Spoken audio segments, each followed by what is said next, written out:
Jai Hind friends, all of you, and welcome to this wonderful class. Today we are going to introduce about sentence arrangement, which is very important in your bank examinations, RBI or IBPS examinations, SBI examination, or any other type of examinations. So sentence arrangement is a common feature which is very frequently being asked in other examinations also. अलग अलग examinations में sentence arrangement के question आते ही आते हैं, तो वो हमें सीखना है। और उसमें क्या क्या टिप्स हैं वो मैं आपको बताऊंगा। इंपॉर्टेंट टिप्स हैं जो आपके बहुत यूजफुल है, बहुत तो आपको हेल्प करेंगी वो एग्जाम जब आप देंगे इंग्लिश का, तो इंग्लिश पार्ट में आपको बहुत हेल्प मिलने वाली है। और क्या क्या पॉइंट आपको ध्यान रखना है while making the sentence arrangements. Sentence जब आते हैं, क्वेश्चन होता है सेंटेंस अरेंजमेंट वाला, तो उसमें अलग अलग टाइप्स के सेंटेंसेस होते हैं, अलग अलग टाइप के क्वेश्चन होते हैं। तो एक तो होता है सेंटेंस, एक दिया रहता है, उसके पार्ट्स अलग अलग दिए रहते हैं, उसको आपको अरेंज करना होता है सही ऑर्डर में। उसका ऑर्डर गलत ऑर्डर में वो दिए होते हैं, उसको आपको राइट ऑर्डर में लिखना होता है। वो लिखने के लिए आपको कुछ चीजों का ध्यान रखना पड़ता है, कुछ टिप्स हैं वो बहुत इंपॉर्टेंट है। वो अगर आप ध्यान में रखेंगे तो आप सही आंसर दे पाएंगे, अदरवाइज नेगेटिव मार्किंग होती है तो आप जानते हैं कितना नुकसान होता है। तो वो चीज ध्यान रखनी है कि क्या क्या आपको पॉइंट हैं वो आपको समझना है और ध्यान में रखना है। और दूसरे टाइप के और भी होते हैं, सेंटेंसेस होते हैं जो कि सेंटेंसेस, फुल सेंटेंसेस होते हैं, अलग अलग सेंटेंस, और उनको सही ऑर्डर में लिखना पड़ता है।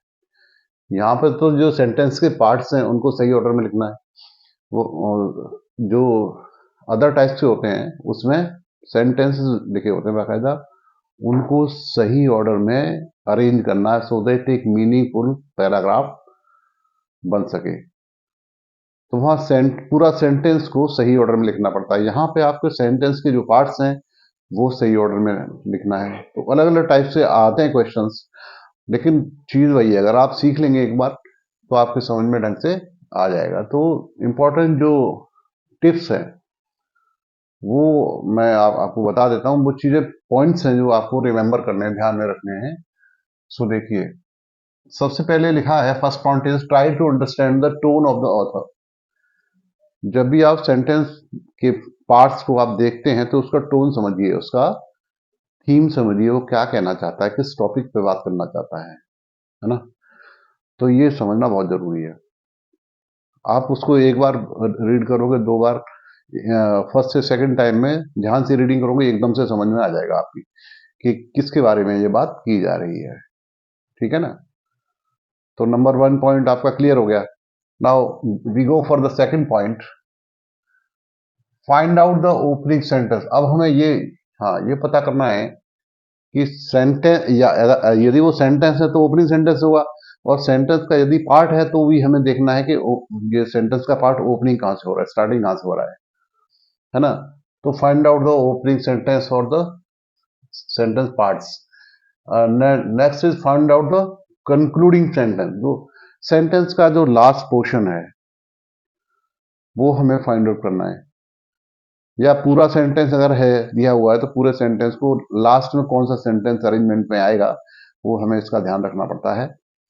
तो उसको आपको कॉमन सेंस वहां यूज करना है अपना, और उसको रीड करना है, समझने की कोशिश करना है कि तो फर्स्ट और लास्ट सेंटेंस यदि आपकी समझ में आ जाता है तो बीच का जो मैटर है उसको फिर आपको भी अरेंज करना पड़ेगा ऑर्डर में, राइट ऑर्डर। ठीक है ना। अब नेक्स्ट है, try to relate the opening and closing sentences. हमें ओपनिंग और क्लोजिंग सेंटेंस को आपस में रिलेट करना है। ठीक है। ओपनिंग पार्ट और क्लोजिंग पार्ट जो ऑफ सेंटेंस है उसको भी रिलेट करना है कि कहां से स्टार्ट हो रहा है और कहां पर एंड हो रहा है। अब उसको ऐसा नहीं कि एंड वाला स्टार्टिंग में लिख दोगे, स्टार्टिंग वाला एंड में। तो इंट्रोडक्टरी जो सेंटेंस है या पार्ट है उसको आइडेंटिफाई करना है आपको कि बात कहां से शुरू हो रही है और कहां पर अंत हो रही है। वो चीज आपको ध्यान रखनी है। अब इसको ध्यान रखने के लिए आपको मेन चीजें ध्यान ये चीजें रखना है कि try to relate the opening and closing sentence. अब रिलेट करना, रिलेट कैसे करेंगे आप कि ओपनिंग सेंटेंस और क्लोजिंग सेंटेंस में रिलेट कैसे करना है, कहां कहां से रिलेट होगा। तो उसके लिए कुछ पॉइंट और हैं, नीचे कुछ पॉइंट दिए, सब पॉइंट्स हैं, उनको ध्यान रखना है कि टाइम पीरियड, आपको ध्यान रखना है कि फर्स्ट पीरियड, डेट या टाइम कौन सा पहले आया है तो वो सेंटेंस भी पहले ही होगा। सपोज एक सेंटेंस आया है कि Ram was born on 15 February 1984। फिर उसके बाद अगला सेंटेंस आता है he started going to school in 1 July 1991। ठीक है, ऑन 1 जुलाई 1991। तो आपको जो बाद वाली डेट है वो सेंटेंस भी बाद में आएगा, तो ये आपको ध्यान रखना है। या डेज का अगर दिया है कि Raju came to my house on Monday, okay, and on Wednesday we went for a picnic, तो वो सेंटेंस भी, उसको भी ऑर्डर में सही रखना है। तो ये आपको ध्यान रखना है कि टाइम जो पीरियड है उसका बहुत केयर लेना है। इसके बाद नेक्स्ट जो है subject verb agreement. Subject verb agreement बहुत इंपॉर्टेंट है। जो सेंटेंस है उसमें सबसे पहले तो आएगा सब्जेक्ट। तो सब्जेक्ट वर्ब एग्रीमेंट में क्या होता है, पहले सबसे पहले सब्जेक्ट आएगा, फिर वर्ब आएगी, है ना, फिर ऑब्जेक्ट आता है ना। तो वो आपको ध्यान रखना है कि अगर सेंटेंस का पार्ट है तो कि सब्जेक्ट आएगा तो वो वाला पार्ट पहले आएगा, जिसमें वर्ब दिए वो पार्ट बाद में आएगा, और ऑब्जेक्ट है तो वो बाद में आएगा। नेक्स्ट हमें ध्यान रखना है noun pronoun order. Noun pronoun order में आप देखो कि नाउन जो होता है या सब्जेक्ट होता है वो पहले आता है, उसी को अगर उसी के बारे में दोबारा से बात की जा रही है तो वहां उसकी जगह आ जाएगा प्रोनाउन। जैसे Ram was going to study abroad. ठीक है, Ram was going to study abroad, sentence खत्म हो गया। There he wanted to study, अब ही आ गया दोबारा से, तो वहां पर वो सेंटेंस ही वाला जो है प्रोनाउन वाला सेंटेंस नाउन के बाद में आया, उस सब्जेक्ट के बाद में आया। तो ये ऑर्डर आपको ध्यान में रखना है, ठीक है ना। नेक्स्ट एक चीज और आपको ध्यान में रखनी है, try to understand flow of the activities. अब आपको एक्टिविटीज का फ्लो ध्यान रखना है कि फर्स्ट एक्टिविटी जो हुई है वो कौन सी हुई है और उसको दूसरी एक्टिविटीज फॉलो कर रही है, कैसे फॉलो कर रही है। तो जो भी एक्टिविटीज उसमें है, जो फर्स्ट कौन सी हुई है, सेकंड कौन सी हुई है, उसका भी सीक्वेंस आपको ध्यान रखना पड़ेगा, उसका क्रम आपको ध्यान रखना पड़ेगा। तो ये हो जाता है, प्रैक्टिस से हो जाता है, डोंट वरी एट ऑल। ये आप एक दो अटेम्प्ट होगा तो डिफिकल्टी होगी, फिर सेकंड थर्ड फोर्थ राउंड में और इजी होता जाएगा। The more you practice the more you expert you become. तो जितना आप अधिक वो करेंगे, प्रैक्टिस करेंगे, उतना ही आप आगे बढ़ेंगे। तो try to understand the flow of activities. Flow of activities का आपको ध्यान रखना है, उसके हिसाब से सेंटेंस अरेंजमेंट हो जाएगा। Understand the central theme. अब सेंट्रल थीम क्या है, मान लो सेंटेंस अलग अलग है ना, सेंटेंसेस अलग अलग हैं, तो जो बीच बीच का जो पोर्ट होता है, बीच का जो पोर्शन है, सेंट्रल थीम क्या है। और सेंट्रल थीम जो है उसमें सेंटेंस क्या होते हैं, beginning with and but. And और बट जहां पे होता है वो ऑलमोस्ट सेंट्रल थीम में आते हैं, वो बीच में आते हैं, वो सेंटेंसेस बीच का पार्ट होते हैं, सेंट्रल पार्ट होते हैं सेंटेंस का या पैराग्राफ का, जहां पे एंड और बट आते हैं। Sentence beginning with and but, ये generally follow the central part, वो सेंट्रल पार्ट में आते हैं, ठीक है। सपोज सेंटेंस है I was going to Kanpur, first sentence हो गया, but there was a problem on the way, but आ गया, या एंड भी आ सकता है, and my friend Hari was also going with me, तो एंड बाद में आएगी, ये तो बाद वाला मतलब सेंट्रल थीम आ गया, है ना, तो ये एंड और विद वाले ये सेंट्रल थीम में आ जाएंगे। देन एडवर्स लाइक देन, अब एडवर्स जो होती हैं जैसे देन है, फर्स्टली है, सेकेंडली है, lastly, finally, however, give the clue about the order of the sentence, ये क्लू देती हैं, सेंटेंस को ऑर्डर में लाने का क्लू देती है कि ये सेंटेंस अगर उसमें होगा तो ये सेंटेंस किस पोजीशन पर जाएगा। उसके बाद आपको ध्यान रखना है अबाउट द प्रीपोजिशन, सेंटेंस में राइट प्रीपोजिशन है, सेंटेंस में जो यूज किए गए प्रीपोजिशन, अगर गलत प्रीपोजिशन होगा तो मीनिंग ही बदल जाएगा, ठीक है। जैसे the table is on the book, या book is on the table, meaning बदल गया ना, तो इसी तरह से राइट राइट प्रीपोजिशन होगा, ये चीजें आपको ध्यान रखनी है। और उसके बाद अगर ये पॉइंट आप रिमेम्बर करेंगे, अच्छी तरह से समझ लेंगे, तो आगे क्वेश्चन सॉल्व करने में आपको और इजी हो जाएगा। अभी और कुछ क्वेश्चन सीखते हैं, one type of question, second type of question and third type of questions, वो जानेंगे कि एग्जाम में किस टाइप के क्वेश्चंस अलग अलग पूछे जाते हैं बैंक एग्जाम्स में, वो अभी आपको सिखा रहे हैं, तो उस पर ध्यान दीजिए और सीखते रहिए, आगे चलिए और देखते हैं और सीखते हैं ना।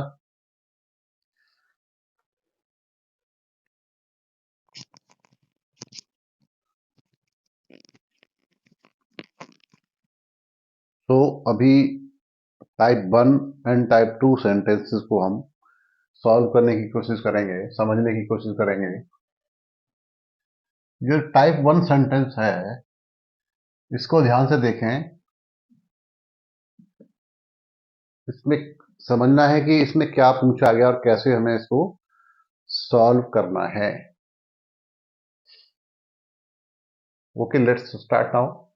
In the following question, the first and the last part of the sentence are numbered।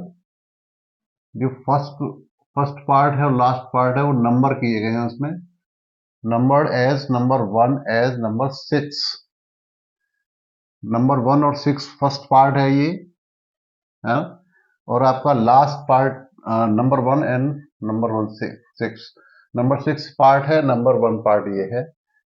तो ये तो हमारे अरेंजमेंट हैं, अरेंज ऑलरेडी किए हुए हैं, मतलब अपनी जगह पर सीक्वेंस में दिए हुए हैं।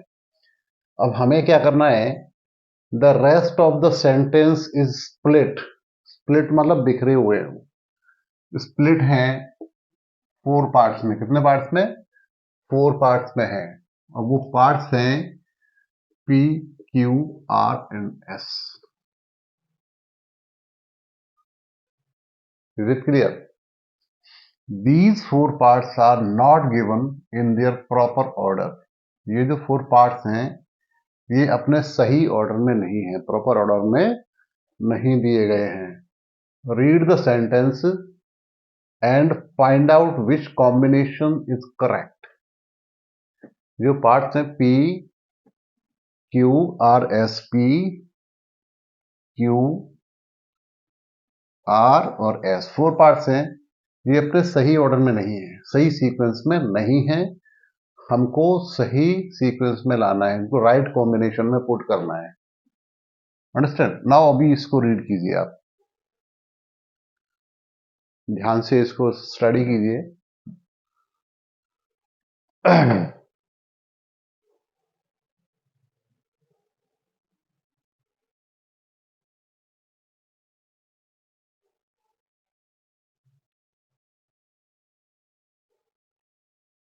मिल गया?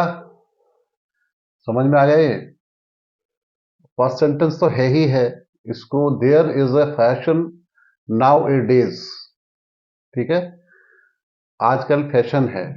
अब इनमें से हमें चूज करना है कि कौन सा आएगा। क्या फैशन है? कुछ हो रहा है, कुछ एक्शन हो रहा है, कुछ करने की है ना, तो यहां पर सबसे पहले वर्ब आनी चाहिए। X, now it, there is now a person nowadays to, तो जो टू से स्टार्ट होने वाला सेंटेंस है, मतलब जो सेंटेंस का पार्ट है वो आना चाहिए। तो टू वाला तो ये हो गया, टू बिवेल।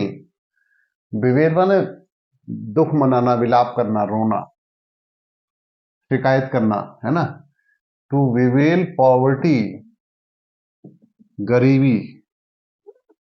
और ये पॉवर्टी की स्पेलिंग POVERTY होता है, पॉवर्टी, ठीक है। टू बिवेल पॉवर्टी, एक तो हमें मिल गया, तो सबसे पहले आर मिल गया हमें। तो आर हमारा किन ऑप्शंस में है? फर्स्ट इसमें है, बी में है और सी में है। अब वो तो रिजेक्टर है, मतलब उनमें से फिर नहीं आएगा, उसको अभी हम छोड़ते हैं, इन पे ध्यान देते हैं, आर, बी और सी पर। तो आर हमारा मिल गया first option, to bewail poverty. फिर क्या है? वर्ब आ गई। अब क्या आएगा? एज एन इवल, यहां आएगा to bewail poverty as an evil, बुराई के रूप में उसकी शिकायत करते हैं, है ना। तो ये भी मिल गया हमें, RPS, ये यहां तक है। अब नाउ अगला है एंड टू पिटी, उसके बाद एंड आएगा, क्योंकि एक सेंटेंस पूरा हो गया। To bewail property as an evil and to pity, and के बाद सेकंड वर्ब आ गई, to pity the young man.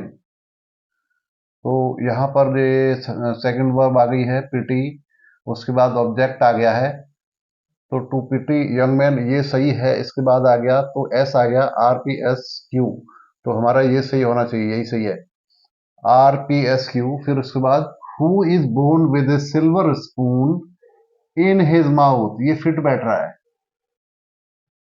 आ गया समझ में। तो हमारा सही ऑप्शन कौन सा हो गया? RPSQ। अब हम इस सेंटेंस को दोबारा से रीड करके देख लेते हैं, सो दैट हमारा और डाउट क्लियर हो जाएगा।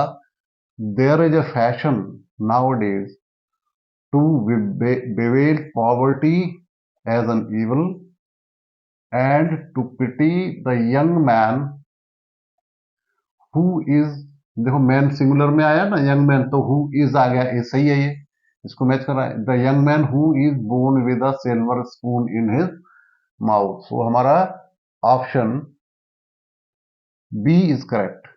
तो इस टाइप के क्वेश्चंस आएंगे पेपर्स में, जब आपके हाथ में पेपर होगा आप देखेंगे कि इस टाइप के क्वेश्चंस उसमें अवेलेबल होगा। फर्स्ट टाइप का भी हो सकता है, सेकंड टाइप का भी क्वेश्चन हो सकता है।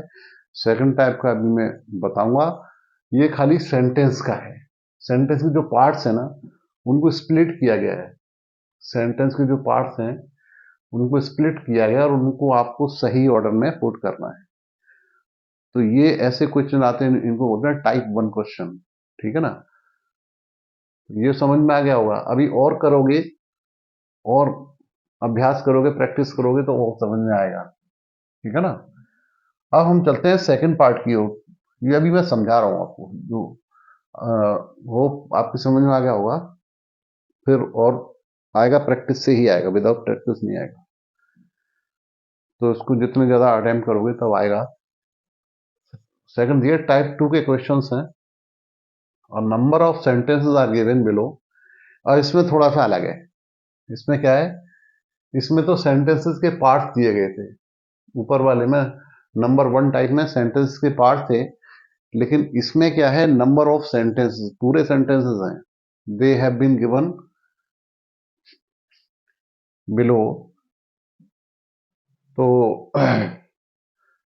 a number of sentences are given below which when properly sequenced, अगर उसको सीक्वेंस ढंग से कर दिया जाए, फॉर्म कोहेरेंट, तो अगर वो पैराग्राफ को कोहेरेंट बना देंगे, मतलब सही ढंग से बना देंगे, सही क्रम से बना देंगे, ठीक है, लॉजिकली सही कर देंगे उसको, पैराग्राफ को, अगर वो सही अरेंज किए जाएंगे तो। Each sentence is labelled with a letter, हर सेंटेंस एक लेटर के साथ लेबल किया गया है। एक सेंटेंस इसमें एक लेवल है ए बी सी डी, ठीक है ना।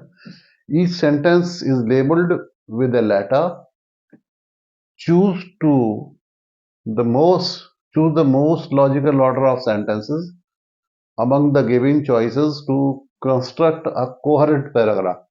अब हमें सही लॉजिकल ऑर्डर में इनको पुट करना है जिससे कि हमारा पैराग्राफ कोहेरेंट हो जाए, सही क्रम से हो जाए, ठीक है ना। तो इस टाइप के क्वेश्चन आते हैं और आपको अरेंज फिर करना होता है। ये ABCD भी हो सकता है या RS PQ PQ RS वो भी हो सकता है।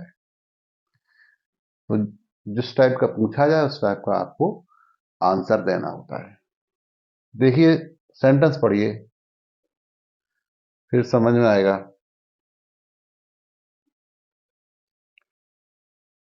For the first time in his life, his economic circumstances were comfortable and even prosperous। उनके जीवन में फर्स्ट टाइम उनकी आर्थिक परिस्थितियां वर कंफर्टेबल, आरामदायक थी, एंड इवन प्रॉस्परस, और संपन्नता भी थी, वो संपन्न भी थी, मतलब आर्थिक रूप से वो फर्स्ट टाइम उनके लाइफ में पहली बार वो सही थे, ठीक है ना।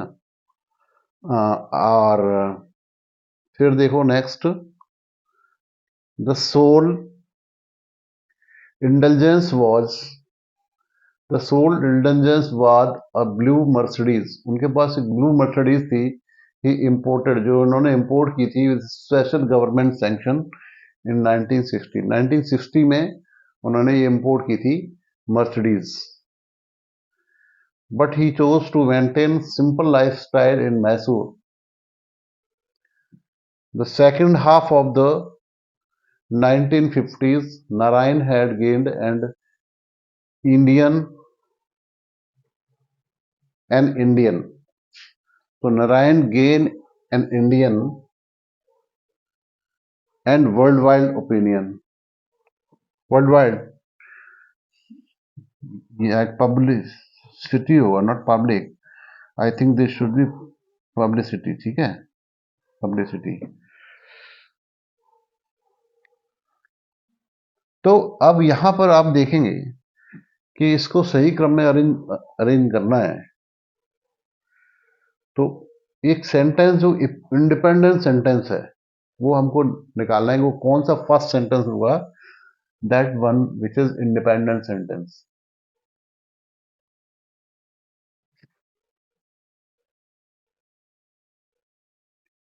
ए को लेते हैं, फर्स्ट ऑफ ऑल ए को स्टडी करते हैं, क्या ये फर्स्ट सेंटेंस हो सकता है, हमारा इंडिपेंडेंट सेंटेंस हो सकता है।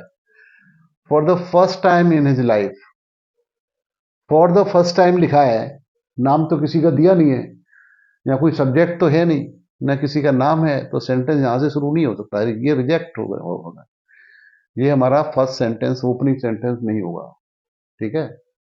स्टार्टिंग सेंटेंस ये नहीं हो सकता क्योंकि इसमें ये इंडिपेंडेंट नहीं है, इसमें फॉर लिखा है, for the first time, for the first time लिखा है, इसका मतलब इससे पहले उसका इंट्रोडक्शन नहीं दिया गया, कौन है कौन नहीं। और इन हिज लाइफ ही भी लिखा हुआ है, ही, ये लिखा है प्रोनाउन, तो सेंटेंस में नाम तो है नहीं, प्रोनाउन कहां से आ गया, मेन सब्जेक्ट है नहीं, प्रोनाउन उसके बाद इमीडिएटली रख दिया गया है, तो दिस इज रिजेक्टेड, ये हमारा फर्स्ट नहीं हो सकता, ठीक है। फर्स्ट, अब इसमें जो ए वाला होगा उसमें हमारा ऑप्शन नहीं होगा। सेकंड देखते हैं B, the soul indulgence was a blue Mercedes, he imported with government sanction in the 1960s। फिर अगेन वो आ गया ही, ये आ गया, और द सोल इंडल्जेंस वाज, इसमें भी कहीं नाम वाम नहीं है, और मोर ओवर ये 1960 है, ये लिखा है, ये बाद का है, इससे पहले तो 1950 आया हुआ है, तो ये भी हमारा फर्स्ट सेंटेंस नहीं हो सकता, दिस कांट बी, ये रिजेक्टेड है। तो इसका मतलब जो ए और बी से स्टार्ट हो रहे ऑप्शन है इसमें हमारे नहीं है। ओके, अब now we move on to C. C की तरफ हम बढ़ते हैं। But he chose to maintain a simple life style in Mysore. ये बट लिखा हुआ है, ये भी नहीं हो सकता। तो अब हमारा इनमें से तीनों में से कोई भी फर्स्ट ओपनिंग सेंटेंस नहीं है। जब तीन में से नहीं है तो हमारा लास्ट वाला डी ऑप्शन है, ये फर्स्ट वाला बाय। तो यहां से स्टार्टिंग है हमारी ओपनिंग सेंटेंस। फर्स्ट सेंटेंस हमारा होगा by the second half of the 1950s Narayan had gain. इसमें नाम भी आया है, सब्जेक्ट आया ना, Narayan had gain an Indian and world wide publicity. तो देखिए फर्स्ट सेंटेंस हमें मिल गया। तो फर्स्ट डी वाले कौन कौन से हैं? डी वाला एक ये है, बी और सी। अब इनमें से हमें चूज करना। ये दोनों रिजेक्टेड हैं, both of them are rejected. ये रिजेक्टेड है, ये भी रिजेक्टेड है। अब इनमें से ये इसको बोलते हैं एलिमिनेशन मेथड। सो एलिमिनेट हो गए, अब हम दो में से चूज करना है, ठीक है ना। तो देखिए इसमें अब डी के बाद क्या आना चाहिए, और इसको रिलेट करो। अगर इसको रिलेट करो तो हमारे पास आता है, ए और सी को रिलेट करते हैं अगर, तो for the first time in his life, देखा ये सेंटेंस होगा। फिर उसके बाद first time in his life his economic circumstances were very comfortable. वो बहुत अमीर थे, सब कुछ था उनके पास, बहुत संपन्न थे। फिर इस लिखा but he chose to maintain a simple life. यहाँ सिंपल आ गया, उधर संपन्न है, यहाँ सिंपल आ गया, और बट भी आ गया इसके बाद कि वो सिंपल थे। तो सीक्वेंस जब देखेंगे इवेंट्स की तो समझ में आएगा वो सिंपल थे, उसके बावजूद भी उन्होंने सिंपल लाइफ चूज किया, है ना। तो इसका मतलब सबसे पहले ए आएगा, डी के बाद क्या आएगा, ए, ए फिर सी आएगा। तो डी ए सी, ये आ गया। तो ये हमारा ऑप्शन सही है, सी वाला ऑप्शन ठीक है, D A C B. Now understood. So this is very interesting, बहुत इंटरेस्टिंग है। आप एक दो बार अटेम्प्ट करेंगे तो आपको समझ में आने लगेगा, और the more you practice the more expert you become. ठीक है, तो जितना प्रैक्टिस करोगे आप, और ये आप समझ में तो आ गया। अब आपके सामने ऐसे क्वेश्चंस आएंगे तो आप उसको ट्राई करने की, उसको ट्राई करोगे, सॉल्व करने की कोशिश करोगे। तो वेरी इंपॉर्टेंट। चलिए आगे अगले सेशन में और सीखते हैं, और बढ़िया बढ़िया सीखते हैं क्वेश्चंस जो आपको बहुत बेनिफिशियल रहेंगे। तो hope for a good luck. अगर ये आपको वीडियो अच्छी लगती है, लेक्चर अच्छा लगता है, तो आपको अपने दोस्तों के साथ शेयर जरूर कीजिए। और फर्स्ट टाइम अटेंड कर रहे हैं तो ये क्लास से, तो आप सब्सक्राइब कर लीजिए, लाइक कीजिए और शेयर कीजिए जरूर, इससे दूसरों को भी बेनिफिट होगा। Okay, all the best. चलिए।